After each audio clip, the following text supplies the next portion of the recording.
Olá, tudo bem? Aqui quem fala é o presbítero André Sanches. Estamos começando agora mais um episódio do nosso Estude a Bíblia, um espaço abençoado do Senhor aqui no YouTube, aqui na internet, para a gente aprender a palavra de Deus de uma forma sempre com muita profundidade, mas com uma simplicidade também que vai abençoar você, vai te ajudar a compreender da melhor forma a palavra do Senhor. Se você ainda não conhece meu trabalho, eu já escrevo há mais de 10 anos lá no site esboçandoideias.com. Dá uma passadinha lá, nós temos mais de 1.500 estudos lá liberados para você ler lá, acessar gratuitamente. Temos aplicativo também, canal no YouTube. Aqui na descrição do vídeo você tem diversas informações para você acompanhar os nossos estudos, todo o nosso trabalho. E hoje nós vamos então responder essa pergunta, né? A gente tem gravado várias aulas aqui sobre as parábolas. E aí os irmãos colocaram nos comentários qual a próxima parábola que gostariam de estudar, e essa aqui ganhou disparado. Então vamos lá. Pergunta: fale sobre a parábola do rico e Lázaro. É uma das parábolas mais misteriosas para mim. Quais as lições dela? Então nós temos uma parábola de fato aqui, talvez uma das mais complexas de Jesus, e a gente vai aproveitar o estudo de hoje, então, alguns minutos aqui da sua atenção, para a gente extrair as lições e compreender melhor sobre essa parábola. A parábola, então, do rico e Lázaro, ou também é conhecida como a parábola do rico e mendigo, ok? E nós temos uma parábola, então, que dá inclusive um nome próprio para um dos personagens, Lázaro aqui, o que é incomum, né? Geralmente as parábolas não trazem nomes. Então vamos começar. Primeiro, onde ela se encontra? Então essa parábola, ela se encontra lá em Lucas 16, de 19 a 31. Então se você estiver fazendo um estudo bíblico com anotações, pode abrir a palavra do Senhor aqui nesse trecho, onde você encontra todo o texto dessa parábola. E claro, aqui uma curiosidade interessante para você é que somente Lucas, o evangelista Lucas, é quem faz o registro dessa parábola. Não temos ela registrada nem em Mateus, nem em Marcos e nem em João, ok? É um registro único aqui pelo evangelista Lucas. Na sequência, vamos trabalhar aqui um pequeno resuminho da parábola para você relembrar pontos importantes que vão fazer diferença na sua compreensão. Então a parábola ela conta a história de um homem muito rico que vivia todos os luxos da sua riqueza. Não era um homem crente, né? Nós vamos ver na sequência que ele vai ao inferno depois da sua morte, então não era crente. Então nesse cenário temos também um outro homem, um mendigo agora, chamado Lázaro, que além de ser mendigo, ainda era doente e vivia próximo de onde o rico morava. Esse mendigo buscava então sobras do rico ali para viver a sua difícil vida. Na sequência, então, a parábola conta para a gente que o mendigo ele era crente. E por quê? Porque ele vai ao céu. E no céu só entra quem crê, não é verdade? Vivia juntamente com cães nas ruas e os cães lambiam as suas feridas, né? O que demonstra ali uma situação bastante difícil de vida. A parábola conta que os dois morrem. O mendigo é levado ao seio de Abraão, que é um dos nomes bíblicos aqui para céu. E o rico vai ao inferno, sofrendo então a condenação eterna.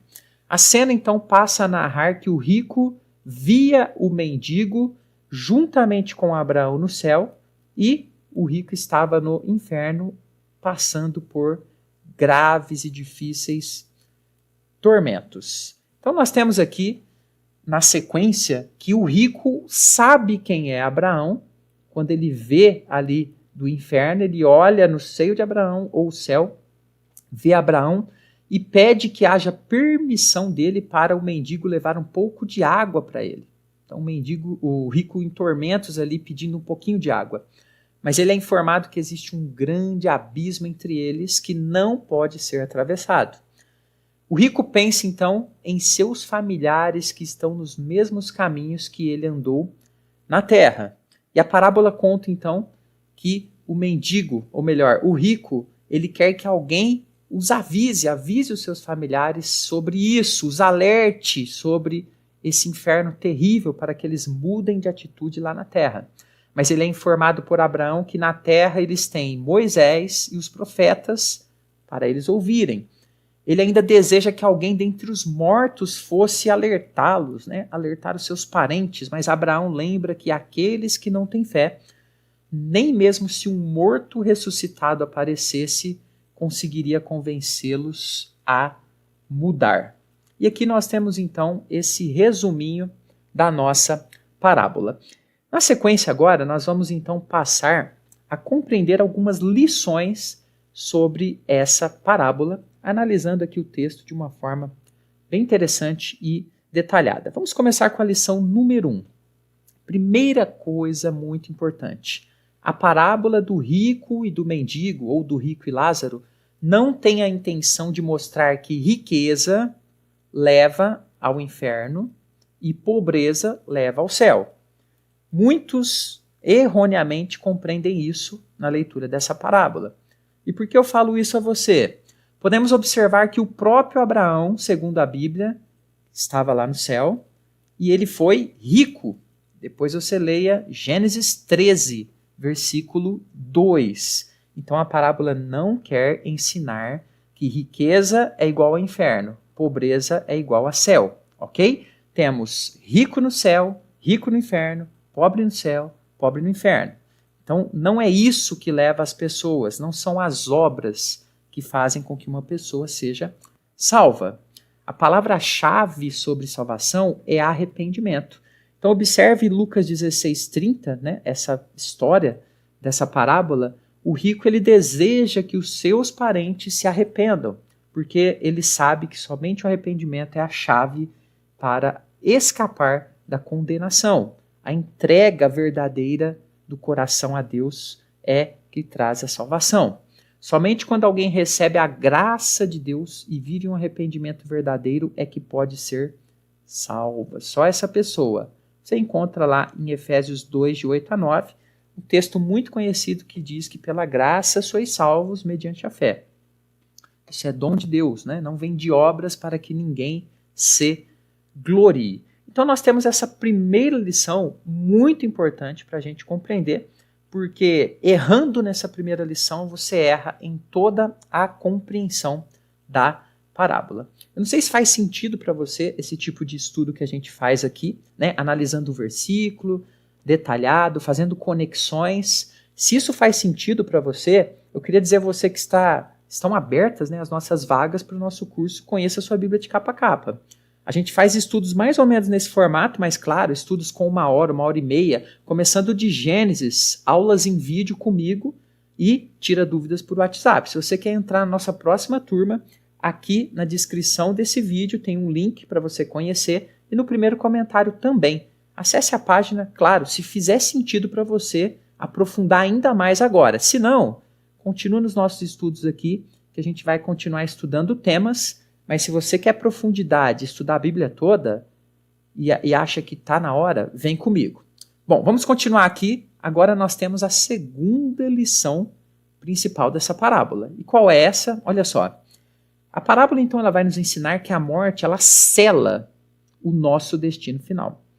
Apesar de ser uma história fictícia, né, a parábola, com a intenção de trazer lições, geralmente as parábolas têm essa ideia, sempre traz em si elementos da realidade. Então Jesus ele gostava de utilizar elementos que faziam parte da realidade das coisas para ajudar as pessoas a compreender as lições. E essas realidades então ajudam os ouvintes a refletir. Então aqui fica claro que o rico entendeu que seus parentes precisavam ser alertados de que a decisão de arrependimento deveria ser tomada em vida. O rico entendeu lá no inferno essa realidade. A morte sela o nosso destino final. Claro, ele queria dar um jeito de resolver isso através de uma ação ali, né, de alguém, de um anjo, de alguém que morreu, mas não é assim que Deus determinou que fosse, mas através da pregação do evangelho. E aí, não existe então segunda chance após a morte. A parábola ela é clara com relação a essa lição. Após a morte, tanto o mendigo quanto o rico passaram pelo juízo de Deus. E aqui cabe uma observação. nós temos pelo menos 2 juízos citados na palavra de Deus. O primeiro juízo de Deus acontece quando a gente morre. E aqui eu quero conectar para você o texto de Eclesiastes 12:7. E o pó volte à terra como era, não é isso? Nosso corpo mortal vai para a terra. E o espírito volta a Deus que o deu. O corpo volta à terra e o espírito vai para Deus, e Deus realiza então esse primeiro juízo, que já designa o nosso destino eterno. E depois a Bíblia diz que tem um segundo juízo, que é o juízo final. E esse deve ser público, onde todos comparecerão perante Deus, e Deus ali estabelecerá um julgamento, e diz a Bíblia que ali todo joelho se dobrará e toda boca confessará. Jesus diz que no juízo final ele também separará ali os ímpios dos seus salvos, né? Ficará claro para todos quem são salvos e quem são os condenados. Então, cada um deles, o rico e o mendigo, recebeu um destino diferente, designado pelo próprio Deus, como nós já vimos aqui. E esse, então, é o primeiro juízo que eu expliquei aos irmãos. E, após esse juízo, não existe, então, mais segunda chance. E aí, nós temos agora, então, uma terceira principal lição dessa parábola. Na parábola, a gente percebe que existe um reconhecimento da identidade das pessoas no pós-morte. Isso é bem interessante. Então, a parábola vai mostrar que as pessoas se reconheciam ali. Vamos ver esse trecho? Olha só. Lucas 16:23. No inferno, estando em tormentos, levantou os olhos e viu ao longe a Abraão, né, quem está olhando aqui é o rico, e viu também Lázaro, que era ali o mendigo anteriormente lá na terra, no seu seio, ou ali juntamente com Abraão no céu. Então observe que o rico ele consegue saber quem era Abraão e quem era Lázaro. E esse ponto aqui, então, ele levanta pelo menos 2 questões polêmicas e bastante controversas. Vamos ver quais são elas? Olha só, a primeira: seria possível saber a identidade das pessoas no céu e inclusive ver as pessoas que estão no inferno? Então alguns pensam que sim, pois segundo dizem, Jesus não usaria um pano de fundo falso para uma parábola. Mas a parábola não explica como isso funcionaria na prática.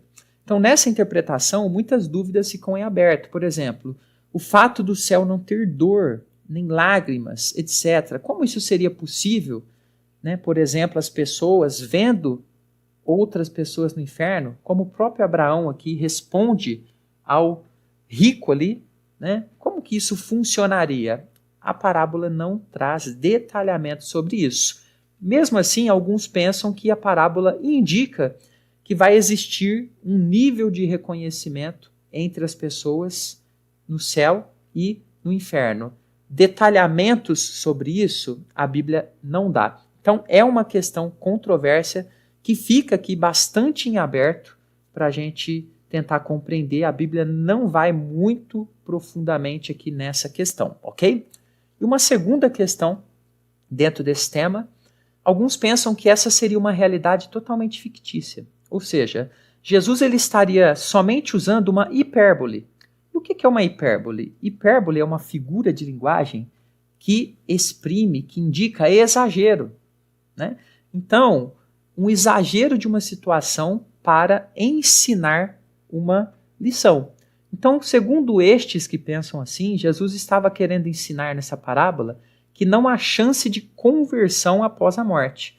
Por isso ele cria uma história fictícia, demonstrando ali um diálogo lá no céu e no inferno, entre esses 2 locais. E aí, para esses, então, a parábola não tem a intenção de explicar sobre a vida prática pós-morte, sobre detalhes sobre céu e inferno. Então são 2 possibilidades aqui, ambas têm dificuldades e muitas questões que ficam, ok? Mas o que a gente percebe é que a parábola indica algum nível de reconhecimento ali no céu e inferno, mas a gente não sabe como isso vai funcionar lá no final de todas as coisas, E nem eu, humildemente aqui, um estudante da Bíblia, tenho essa resposta para você.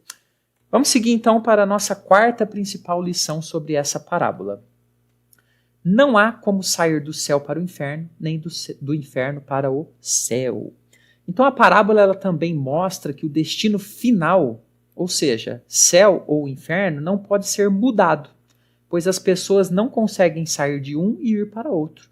E a parábola mostra também para a gente apenas esses dois locais, dando claramente a ideia de que não tem locais intermediários como purgatório e outros aí que são inventados por aí, ok? Apenas céu e inferno. Vamos ler um dos trechos aqui, Lucas 16, 26, que diz: E além de tudo, está posto um grande abismo entre nós e vós. Quem está falando aqui é Abraão. Nós são os que estão no céu, vós são aqueles que estão lá no inferno, juntamente com o rico. De sorte que os que querem passar daqui, do céu, para vós outros no inferno, não podem, nem os de lá passar para nós aqui no céu. Então, não existe esse tipo de passagem. Isso mostra que o destino final está selado. Então, essa verdade, ela reforça ainda mais a realidade bíblica de que a oportunidade é em vida e não depois da morte. E que nada após a morte consegue mudar o destino final de uma pessoa. É a forma como Deus fez, é decreto de Deus, não há como ser contornado, não tem jeitinho brasileiro dentro dessa questão. Essa é uma realidade também, uma grande lição dessa parábola. E por fim, uma última lição dessa parábola é a seguinte: a palavra de Deus deve ser ouvida enquanto há tempo. Então veja, o rico, terrivelmente assolado pela sua situação de condenação, deseja que seus familiares não passem o mesmo. Por isso, ele tenta que alguém dos mortos possa ir lá avisá-los. Ele tenta que alguma solução para que as pessoas lá da sua família na terra possam ter um destino diferente. Mas nós sabemos que isso não é possível. Não existe comunicação entre mortos, pessoas mortas, e quem está vivo. A Bíblia é clara com relação a isso. Abraão, então, dentro desse contexto, faz aqui uma lição importante que nos ajuda a compreender ainda mais esse texto. Lucas 16, 31. Abraão, porém, lhe respondeu: se não ouvem a Moisés e aos profetas, tampouco se deixarão persuadir, convencer, ainda que ressuscite alguém dentre os mortos. Então observe que Abraão deixa claro que eles têm lá na terra todas as oportunidades de arrependimento que são possíveis e que pessoas de coração duro, mesmo quando veem sinais grandiosos, não mudam seus corações. Moisés e os profetas representam então a mensagem de Deus para a humanidade, para o ser humano, aquilo que Deus comunica ao mundo através da sua palavra. Os homens precisam dar atenção a essa palavra do Senhor, pois ela é verdadeira. Tudo se cumprirá à risca. Rejeitar essa mensagem é rejeitar a vida. E é isso que muitos homens fazem. Por isso, essa parábola é um chamado a repensar urgentemente como encaramos a palavra de Deus e o próprio Deus. Pois, como nós aprendemos aqui, a morte, ela sela o nosso destino final. E aí, a pergunta que fica é: quando eu e você iremos morrer? É uma grande surpresa. Por isso, a decisão é hoje, é agora, é urgente. Então, essas são algumas das lições que nós temos aqui nessa parábola, ok? Creio que tem muitas outras secundárias, de menos importância, mas a gente pode abordar mais lições depois. Essas são as principais aqui, segundo a nossa visão. Se você tem gostado do nosso estudo, deixe o seu joinha, inscreva-se no canal para que você não fique de fora de receber sempre esse tipo de estudo que você pode ouvir, que você pode acompanhar e aumentar o seu conhecimento, tá bom? E claro, deixe o seu comentário, diga se gostou, diga se você quer aí uma outra parábola que a gente vai preparar para você esse conteúdo, tá bom? Ficamos por aqui, até o próximo estudo, fica com Jesus.